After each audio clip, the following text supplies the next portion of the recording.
Kaso, ang kamay ni Austin ay sobrang likot kung saan-saan nakakarating. Hindi naman ako makalayo dahil mahigpit ang hawak nito sa akin. Sa inis ko rito ay pinalo ko ang kamay nitong malikot. Diyos ko, napakabastos na lalaki. Anong problema mo? Tanong niya. Wow, tinanong pa talaga kung anong problema ko. Mabuti sana kung mag-asawa na kami. Hindi na lang ako nagsalita. Nakita kong papalapit kami sa isang building kaya marahan na lang ang paglalakad namin. Binigyan rin ako ni Austin ng baril. Huwag kang aalis tabi ko. Bulong pa nito. Tumungo ako rito. Narinig kong meron itong kausap sa maliit na radyo. Siguraduhin yung walang makakatakas sa kanila. Wika ni Austin. Pumasok kami sa loob ng building at sa first floor pa lang ay sinalubong na kami ng mga kalaban. Napangangako sa bilis ng kilos ni Austin ni hindi ko masundan ang bawat galaw nito sa pakikipaglaban. Nakita kong mayroong papalapit sa akin. Mabilis akong umiwas sa pag-atake nito. Sumugod ulit ito upang suntukin ako pero mabilisan pa ako. Kahit na sabihing maikli lang ang mga binti ko. Magaling yata ako sa pakikipaglaban lalo at magaling ang nagturo sa akin. Walang iba kundi ang papa ko. Napaurong ito sa ginawa ko. Masamang tingin ay binigay nito sa akin at mabilis ulit itong lumapit sa akin upang sipain ako. Kaso bigla itong bumagsak sa semento. Nakita kong si Austin ang may kagagawan. Binari lang naman ito ang kalaban ko. Mabilis itong lumapit sa akin at hinila akong paakyat sa second floor. Nakita ko maraming kalaban dito. Nakikipaglaban din ang mga tauhan nito. Pansin kong mayroong papalapit sa amin ng mga kalaban. Nagulat ako nang bigla akong hawakan sa bewang sabay taas niya sa akin. Lahat na lalapit, sipain mo at sa leeg at lalamunan ng punteriyahin mo. Saan ni Crayola, kaya mabilis na kumilos ang dalawang pa ako upang patamaan ng mga kalaban. Hindi ako natatakot na mahulog dahil alam kong hawak ako ni Austin. Malalakas ang sipang ibinibigay ko sa mga ito. Para lang ako isang papel na hawak ni Austin. Hindi man lang ito nabigatan sa akin. You're great. My hater, Austin said. Marahan akong ibinaba ni Austin at nagulat pa ako nang hawakan ng puwet ko. Nice ass he said. Kaya masamang tingin ay binigay ko rito. Kahit nasa oras ng laban ay ang bastos pa rin ni Crayola. Nauna ako umakyat sa third floor, kaso bigla ako napabalik kay Crayola. Lalo at nakita kong pasugod ang mga kalaban ni Crayola. Mabilis akong lumapit dito tumawak sa braso nito. Hey, saan pa nito? Mayroong mga kalaban. Papunta na sila rito. Wika ko. Kinuha nito ang baril at ang dala nitong granada. Sabay hagas dito sa mga papalapit sa amin. Mabilis akong hinila sa isang tagong lugar. Mariin kong tinabunan ang tenga ko at pumikit ang mata. Wala na akong narinig na pagsabog pero nagulat ako nang mayroong humalik sa labi ko. Nakita ko lang naman si Crayola. Nakaharap sa akin habang hinahalikan ako. Nakasandal kasi ako sa pader. Itunula ko ito at masamang tingin ang binigay ko rito. Ayos sumisimple-simple ka lang. Kahit talaga nasa gitna tayo ng laban. Asar na wika ako. Hahalikan pa sana ako sa labi nang umiwas ako kaya pinitik ko ang labi nito. Umayos ka. Asar na sabi ko, pero hindi nagpaawat si Crayola. Mabilis akong hinawakan sa panga at mariing hinalikan sa labi bago hinila sa sunod na floor. Nakita ko nakikipaglaban si Daisy kay Carlos Madrid. Mukhang matindi ang tama ni Daisy. Shoot everyone who comes to you, Austin said before leaving in front of me. Nakita kong ito ang nakipaglaban kay Madrid. Mabilis akong lumapit kay Daisy dahil nakikita ko nangihina ito. Mabilis kong hinila ito sa isang tabi. May dugo ito sa ilong at labi. Dito ka lang. Wika ko. Mag-iingat ka, Miss Aubrey. Paalala nito. Salamat. Sagot ko. Pagtingin ko kay Crayola ay patuloy pa rin itong nakikipaglaban kay Madrid pero nagulat ako nang may biglang tumama sa labi ko. Peste, ang sakit nun Tumingin ako sa may kagagawan at isang babae ang sumapak sa akin. Nalasahan ko pa ang dugo sa labi ko. Masamang tingin ang binigay ko rito pero nakangisi lamang ito sa akin. Mabilis itong sumugod kaya pinaghandaan ko ang paglapit nito. Nakita kong itinaas nito ang paa kaya umurong ako at itinaas ko rin ang paa ko upang salubungin ang sipa nito. Nagulat ito sa ginawa ko. Ramdam ko ang impact ng paa nito sa paa ko. Alam kong bihasa ito sa pakikipaglaban. Hindi katulad ko na wala man lang practice. Pero hindi ako magpapatalo dito. Isang suntok ang naramdaman ko sa sikmura ko kaya napaurong ako sa sakit sa ginawa nito. Nakita kong pasugod ulit ito sa akin kaya naghanda ako. Tiniis ko ang sakit ng sikmura ko. Ayokong magulpi ng walang kalaban-laban. Alam ko sa mukha na naman ako papatamaan nito kaya mabilis akong umiwas at ubod lakas na umigkas ang kamao ko sa leeg nito. Itinaas ko ang paa ko at mabilis hinampa sa batok nitong nakatungo. Umagsak ito sa semento. Tumingin ako kay Austin. Nakita kong sinasakal ni Austin ang kalaban nito. Napaupo ako sa semento dahil ramdam ko ang sakit ng sikmura ko. Are you okay? Tanong sa akin ni Crayola. Nasa mukha rin ang pag-aalala. Oo, ayos lang ako. Masakit lang pagkakasuntok sa sikmura ko. Nakangiwi kong wika. Nagulat ako, marahang niyang itinaas ang damit ko at marahang hinaplos ang masakit doon. Sinabi ko naman sa iyong barilin mo na lang. Nakapaglaban ka pa. Wika nito. Hindi na lang ako nagsalita. Inalalayan ako nitong tumayo. Nakita ko rin sa Daisy na puro pa sa mukha. Yung mga buhay, dalhin niyo. Pahayag ni Austin sa mga tauhan nito. Naramdaman ko rin ang daliri nito sa labi kung may sugat.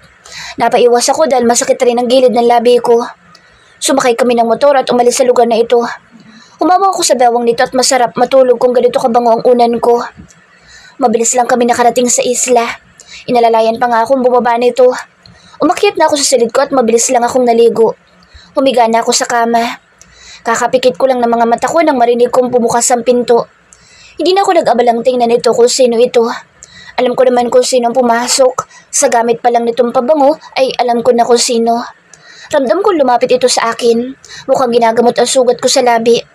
Nagulat ako na itaas nito ang damit ko at nakaramdam ako ng malamig. Nagmulat ako ng mata at tumingin dito. Anong ginagawa mo? Tanong ko. Nagkaroon ka ng pasa. Sagot nito. Hindi ako nagsalita. Pumikit na lang ako ng mga mata. Hindi ko na nga namalayan kung ano ang mga nangyari sa buong paligid. Nagising akong merong kumakatok sa pinto ng silid na aking tinutulugan. Bumangon ako upang buksan ang pinto at alam kong hindi ito si Crayola. Pasensya na't nabala ko yung pagtulog, Miss Aubrey. Kailangan na natin umalis. Sinabi ni Daisy sa akin. Sige, susunod na ako. Wika ako rito. Miss Aubrey, pinapayagan ka na makauwi ni Lord ngayong araw. Ako maghahatid sa'yo. Pahayag ni Daisy sa akin. Napangiti ako sa aking nalaman.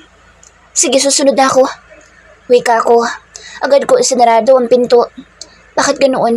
Hindi ako natutuwa na makakauwi na sa bahay ko. Bakit ako malungkot? Oh my God, siguro yung gusto ko na sa Austin. Tama lang napauwi na ako ni Crayola para mabilis ko itong makalimutan. Nagmamadala akong bumaba ng hagdan. Nakita ko naghihintay na sa akin si Daisy.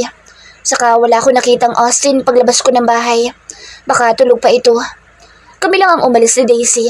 Naiwan ang ibang tauhan sa resort. Ang sabi ni Daisy ay meron daw silang gagawin. 8:00 ng gabi na makarating kami rito sa bahay ko. Tumingin ako kay Daisy. Maraming salamat sa iyo. Nakangiting sabi ko. Nakita kong meron itong inabot sa akin paper bag kaya nangunot ang noo ko. Ano yan? Tanong ko sa babae. Galing kay Lord. Sa loob ng bahay mo nalang buksan, Miss Aubrey. Wika nito. Agad kong kinuha ang paper bag. Mag-iingat ka sa bawat laban mo, Daisy. Alam kong hindi na magtatagpo ang landas natin. Sabi ko pa. Parang malabo yata sinasabi mong hindi na tayo magkikita, Miss Aubrey. Wika nito. What do you mean? I asked her. Nothing. Okay, Miss Aubrey. Hanggang sa susunod natin pagkikita. Nakangising sabi niya sa akin. Umiling na lang ako sa sinabi nito at pumasok na sa bahay. Parang gusto ko lang munang matulog ngayon. Kaya sa kwarto na agad ako pumunta para mahiga sa kama. Bukas ko na lang titingnan ang laman ng paper bag. Kinabukasan ay maaga ako nagising at kailangan ko makausap si Faith. Gusto ko malaman kung tanggal na ako sa trabaho para naman makahanap ako ng bagong work. Ang hirap pa namang humanap ng trabaho ngayon. Peste. Ngayon ko lang naalalang wala nga pala akong cellphone dahil kinuha nga pala ni Crayola. Nakita ko ang paper bag na bigay ni Daisy at galing daw iyon kay Crayola. Maliksing kinuha ko ito upang tingnan ang laman. Napauwaw ako dahil bagong cellphone ang laman ng paper bag. Nakita ko ring merong sobre kaya kinuha ko upang tingnan. Napangisi ako nang makita kong pera ang laman ng sobre. Agad kong tinawagan ang number ni Faith. Mabuti na lang natandaan ko ang number nito. Faith. Bungad ko agad. Oh my gosh, is that you, Aubrey? Nasaan ka ngayon? 5 araw kang nawawala. Sunod-sunod na tanong nito. Susunod ko na sasabihin sa iyo ang mga nangyari sa akin. Gusto ko lang malaman, natanggal ba ako sa akin trabaho? Tanong ko. Hindi ka pa fair sa trabaho mo. Pwede ka pang pumasok bukas. Saka tinatanong ka ni Mrs. Sales. Pahayag nito. Nakahinga ako ng maluwag nang malaman kung meron pa akong trabaho. Sige, papasok na ako bukas. Wika ko. Nagpaalala din ito na huwag daw ako malilate bukas sa trabaho. Saglit lang usapan namin ni Faith. Baka kasi mapagalitan ito ni Mrs. Sales. Tumayo ako upang maglinis ng buong bahay. 5 araw ako nawala kaya nakikita na ang mga alikabok sa loob. Mamaya mag-grocery ako ng mga noodles. Balik ulit ako sa noodles at sardinas. Bigla ko na namang naalala si Crayola. Nakakainis. Bakit ba pumapasok sa utak ko ang lalaking iyon? Mabilis lang ako nakatapos sa paglilinis ng buong bahay. Naganda naman ako sa pagpunta sa grocery. Maglalakad na lamang ako dahil malapit lang naman iyon. Hey Aubrey, ngayon lang kita nakita. Nagbakasyon ka ba? Tanong sa akin ni Ed. Tumingin ako rito. Oo, nagbakasyon ako. Tugon ko. Sa totoo lang ay gwapo itong sa Ed. Ang alam ko, sa bangko ito nagtatrabaho. Saan ka pupunta, Aubrey? Pwede makasabay? Para naman may makausap ako papunta sa grocery. Wika pa nito. Sa grocery din ang punta ko. Wika ko. Talaga? Sabay na tayo. Nakangiting wika ni Ed kaya tumango na lang ako rito. Aubrey, can I ask you a question? Ed ask. Sure. Ano ba itatanong mo? Kung ay tatanong mo ay kung may pera ako at manghihiram ka, sinasabi ko sa'yo wala akong pera. Pahayag ko agad. Hindi yun itatanong ko. Do you have a boyfriend? Tanong nito. Tumawa ko sa sinabi nito. Wala akong boyfriend, saka sakit lamang yun ang ulo. Sagot ko sa lalaki. Tumango lang ito sa sinabi ko. Tingin ko ngay may gusto pa itong sabihin kaso hindi na lang nagsalitang muli. Pagdating sa grocery ay binili ko lang ang mga dapat kong bilhin. Magkasabay rin kami ni Ed na lumabas ng grocery. Ngayon ko lang nalaman na madaldal pala ito. Nagtatawanan kaming dalawa nang mayroong nagbuhos ng tubig kay Ed. Tumingin ako sa kalangitan. Hindi naman umuulan. Tumingin din ako sa kotseng dumaan sa harap namin. Nakita kong bukas ang bintana nito. Lalong nangunot ang noo ko nang ngumisi ang nakasakay doon. Walang iba kundi si Crayola. Mabilis nitong pinatakbo ang kotse. Hindi ko akalaing magkikita agad kami ni Austin. Kaso hindi maganda ang ginawa niya kay Ed. Nakita kong basa ang suot nitong damit. Bigla ako naawa rito. Kailangan na natin makauwi, Ed, nang makapagpalit ka na ng damit. Wika ko. Ngumiti lang ito sa akin. Wala ko nakikitang galit sa mukha nito. Nagpatuloy na lang kami sa paglalakad. Salamat. Saad ko, dahil hinatid pa nga ako nito hanggang dito sa bahay ko. Ito rin kasi ang nagdala ng mga pinamili ko. Pagpasok sa loob ng bahay ay inayos ko lang ang aking mga pinamili at umakyat sa kwarto upang matulog. Kinabukasan ay nagmamadali akong pumasok sa mall. Anak ng tinapa. Ilang araw akong absent tapos late na naman ako ngayon. Paniguradong sermon na nga abutin ko nito. Nakakainis naman. Aubrey! Napalingon ako sa tumawag sa pangalan ko. Oh, ikaw pala, Donald. Meron kang kailangan? Tanong ko. O buti naman pumasok ko na, Aubrey. Para naman meron ako nakikitang maganda dito sa loob ng mall. Wika nito sa akin. Wow, ganun? Wait lang at meron ako bibigay sa'yo.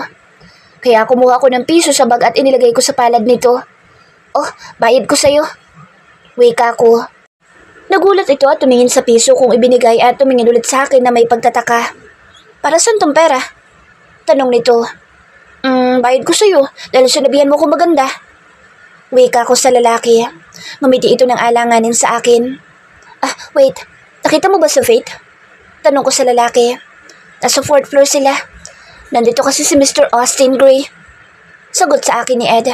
Biglang nagalak ang puso ko nang marinig kong nandito si Austin. Kaso nakakahiya namang pumunta pa ako ng 4th floor. Aubrey, may gagawin ka ba sa linggo? Tanong sa akin ni Donald. Wala naman. Bakit? Tanong ko rito. Kasi hindi na nito natapos ang sasabihin dahil nagkaingay na ang mga tao sa buong paligid. Lumingon ako sa pinanggagalingan ng ingay na iyon at nakita ko si Austin. Lumabas ng elevator kaya pala nagkakaingay ang mga tao.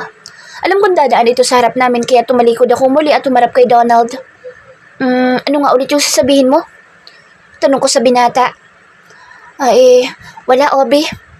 Wika nito. Sure ka? Na wala kang sasabihin sa akin? Tanong ko. Kayong dalawa. Working hours, right? Hindi tong oras ng panliligaw. Binabayaran kayo para magtrabaho. Galit na wika ni Austin sa amin ni Donald. Nakita ko nakatayo na sa harap namin si Austin. Mukhang papatay ng tao sa galit. Ano kayang problema na lalaking ito? Hindi lang naman kami nag-uusap dito. Yung ibang mga katrabaho namin, panay ang kwentuhan nila. Pero hindi naman ito pinunan ng lalaki. Bumalik ka na sa pwesto mo. Galit na utos nito kay Donald. Nakita kong biglang kinabahan si Donald. And you? Sumunod ka sa akin. Meron ako ipagagawa sa'yo. Utos din ng lalaki sa akin. Sumunod na lang ako sa nag-aalburutong bulkan. Baka biglang sumabog. Mahirap na at baka matamaan ako. Pumasok ito sa isang silid kaya sumunod ako sa loob. Narinig ko rin na inilak nito ang pinto ng silid. Sir, ano po yung pagagawa niyo sa akin? Kinakabahang tanong ko sa lalaki. Tumingin ito sa akin at nagulat ako na isandal ako sa likod ng pinto. At walang babalang sinako pang labi ko. Nagulat ako sa ginawa niya. Hindi ako makagalaw sa pag-atake sa akin ni Crayola. Naging mapangahas na rin ang kamay nito. Naalis ang suot kong damit. Kahit anong tulak ko ay hindi malang ito natinag. Kaya pala nagmamadali ka umuwi sa bahay mo? Dahil sa mga lalaki mo? Bakit masarap ba sila ha? Galit na wika ni Austin sa akin. Nagulat ako sa mga pinagsasasabi ni Crayola. Mabilis akong hinila sa isang kamat itinulak doon. Babangon na sana ako nang dumagan ito sa ibabaw ko. Ganito bang ginagawa sa'yo ng mga lalaki mo ha? Sige, at ipatitikim ko sa'yo ang hindi pa nila na ibibigay na sarap. Please, Sir Austin, pakawalan mo na ako. Umiiyak na pakausap ko pero ngumisi lamang ito at pinagpatuloy ang ginagawang kapangahasan sa katawan ko. Halos wala na ako sa plot dahil naalis na ito ni Austin. Sisiguraduhin ko sa'yo na akong una at huling titikim sa katawan mo. Nababaliw na sabi ng lalaki. Umiling ako rito. Makinig ka muna, Austin. Pakiusap ko pero naging bingi na ito. Napasigaw ako dahil basta na lang itong pumasok sa loob ko. Tumigil ito saglit sa ginagawa. Ako naman ay napaluha sa sakit. Please, tama na. Masakit. Pakiusap ko sa lalaki pero ngumisi lamang ito. Mabuti na lang naging maagap ako. Bulong pa ni Crayola. Nagsimula na itong gumalaw sa ibabaw ko. Wala ibang lalaki maaring tumikim sa'yo, Aubrey. Dapat ako lang, naiintindihan mo? Baliw na wika nito. Patuloy lang ito sa ginagawa. Ngunit kinagat ko ang labi ko upang hindi ako makalikha ng ungol. Ang saklap ng kapalaran ko dahil naghahasa ako ng isang Austin Gray.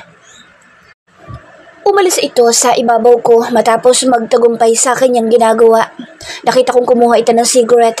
Ngayon ko lang nakitang nagsigarilyo ito. Ayusin mo sarili mo at lumabas ka na ng silid na ito. Utos sa akin ni Austin.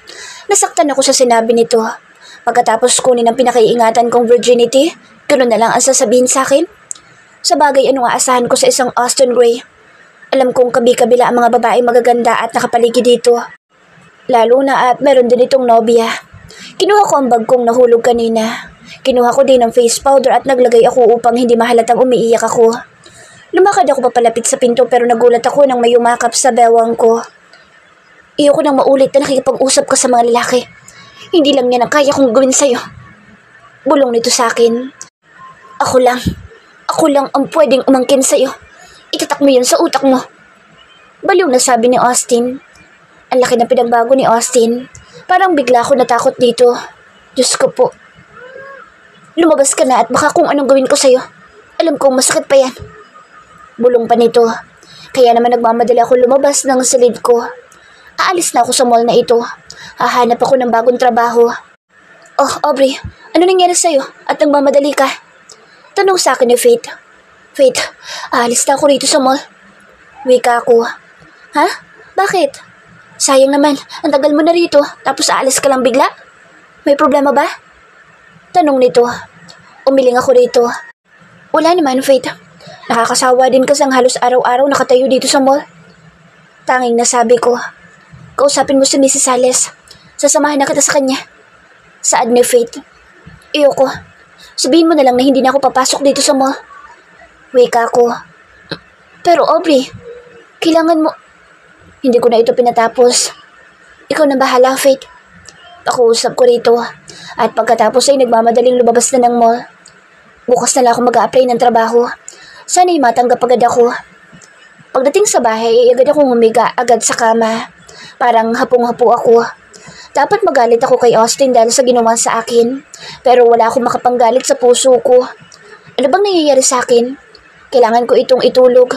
Baka bukas ay galit na ako kay Austin. Kinabukasan ay maaga ako nagising dahil kailangan ko maghanap ng bagong trabaho. Kaya inayos ko ang mga requirements na gagamitin ko sa pag-a-apply. Kahit anong trabaho ipapasukin ko, huwag lang akong bumalik sa mall ni Austin. Napangiti ako nang makita ko may nakapaskil sa isang hotel. Nangangailangan ng room attendant. Lumapit ako sa isang security guard. Kuya, mag-a-apply sana ako bilang room attendant. Available pa po ba? Tanong ko. Tumitig muna ito sa mukha ko. Hindi na available. Meron nang nauna sa'yo. Mabilis na sagot ng security guard. Ganoon po ba? Sige po kuya, maraming salamat po, sa iba na lang ako mag-a-apply. Saad ko. Muli ako naglakad at nakita ko merong nakapaskil sa isang restaurant. Naghahanap ng waitress. Lumapit ako upang magtanong sa guard. Kuya, available pa po ba? Mag-a-apply sana ako bilang waitress. Wika ko. Tumitig muna ito sa akin bago sa papel nitong hawak. Sorry miss, pero meron nang nauna sa'yo. Wika nito. Nakasimangot akong tumingin dito. Dapat kung meron na kayong nakuhang bagong waitress, inaalis agad ninyo itong nakapaskil. Masyado kayong paasa eh. Iritang sabi ko. Beste, bakit ang malas ko ngayong araw? Ang dami ko nang pinag-applyan pero ang laging sabi may nauna na raw sa akin. Umupo muna ako sandali sa upuan bato dahil napapagod din ako maglakad. Ngunit biglang nagluwanag ang mukha ko nang makita ko ang isang malaking hotel. Merong nakapaskil at naghahanap ng room attendant at 3 ang kailangan nila. Mabilis akong lumapit sa guard. Ngumiti ako rito. Kuya, mag-a-apply sana ako bilang room attendant. Wika ko. Pumasok na lang po kayo sa loob, ma'am. Meron po mag-aasikaso sa inyo sa loob. Wika ng guard. Pumasok ako sa loob at nakita ko agad ang isang babaeng nakangiti sa akin. Pagpasok ko. Yes, ma'am. What can I do for you? Tanong agad ng babae sa akin. Nais ko sana mag-apply bilang isang room attendant. Available pa po ba? Tanong ko. Yes, ma'am. Still available. Wika nito. Napangiti ako sa sinabi nito. Ilalabas ko na sana ang aking mga resume nang tumunog ang phone sa tabi nito. Wait lang po, ma'am.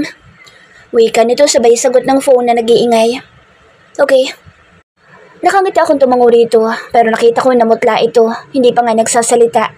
Siguro yung boss ang kausap nito. Ibinaba nito ang phone at tumingin sa akin na malungkot ang mukha. Bigla tuloy akong kinabahan. I'm really sorry po, ma'am. Meron na pong nakuha ang big boss namin na room attendant.